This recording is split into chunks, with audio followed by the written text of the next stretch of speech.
ইনকিলাব মঞ্চের মুখপাত্র শরীফ ওসমান হাদী মারা গেছেন। সিঙ্গাপুরে চিকিৎসাধীন অবস্থায় তিনি ইন্তেকাল করেছেন। ইন্না লিল্লাহি ওয়া ইন্না ইলাইহি রাজিউন। সিঙ্গাপুরে ওসমান হাদীর চিকিৎসার দেখভালের সঙ্গে যুক্ত থাকা পররাষ্ট্র মন্ত্রণালয়ের একজন কর্মকর্তা বৃহস্পতিবার রাত 10টার দিকে বিষয়টি নিশ্চিত করেছেন। ইনকিলাব মঞ্চের ফেসবুক পেজে ওসমান হাদীর মৃত্যুর খবর জানানো হয়েছে।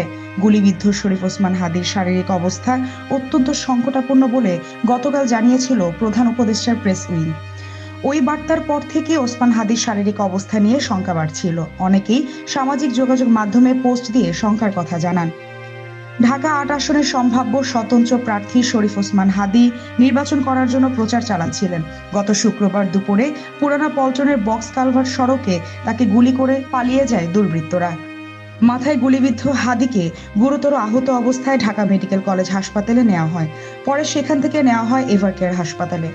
গত সোমবার দুপুরে উন্নত চিকিৎসার জন্য ওসমান হাদীকে এয়ার অ্যাম্বুলেন্সে করে সিঙ্গাপুরে নেওয়া হয়। তার সঙ্গে তার ভাই ছাড়াও বাংলাদেশি চিকিৎসক ও নার্সরা গিয়েছিলেন। ওসমান হাদীর ওপর গুলিবর্ষণকারী হিসেবে ফয়সাল করিম মাসুদ নামে একজনকে চিহ্নিত করেছে আইনশৃঙ্খলা রক্ষাকারী বাহিনী। তার সহযোগী আলমগীর শেখ মোটরসাইকেলের চালক ছিলেন বলে তথ্য পেয়েছে পুলিশ ও র্যাব।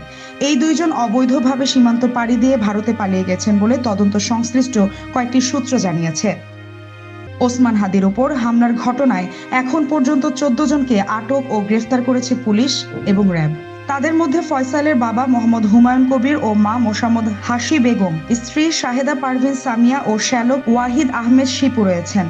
ফয়সালের বাবা মা ছাড়া বাকিরা হলেন মোহাম্মদ নুরুজ্জামান নোমানী ওরফে উজ্জ্বল, মোহাম্মদ কবির, আব্দুল হান্নান, মোহাম্মদ হিরণ, মোহাম্মদ রাজ্জাক, ফয়সালের বান্ধবী মারিয়া আক্তার এবং হালুয়াঘাট সীমান্তে মানব পাচারকারী হিসেবে পরিচিত সিমিরন দিও ও সঞ্জয় চিসিম।